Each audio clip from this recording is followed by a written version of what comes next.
Éduquer une femme, c'est éduquer toute une nation. Naïeko se présenter, Wabino Makosa Excellence. Naïsko na aspect, il y a conseil et pas ya ba mama, toli na ba mama bandeko basi.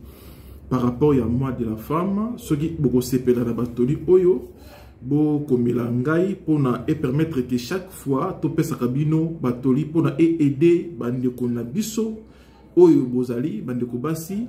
Pona koyeba ndenge nini ya koza mobali ya malamu pe ndenge nini ya kotambola malamu na la vie pona au réussir. Alors désormais je suis là pour vous orienter na domaine ya bolingo. Oyebi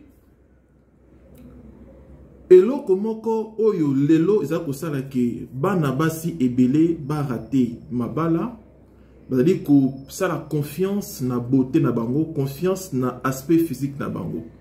Or que mobali oyo azana besoin ya mwasi oyo il faut abokolela ebana akotala nano aspect physique te mais akotala ba valeur ozali kati na mwasi wana. Est-ce que mwasi oyo soki lolonga na bali akozala na capacité ya kobokolela ngai bana, akozala na capacité ya koedikele ngai bana tote. C'est ça le problème.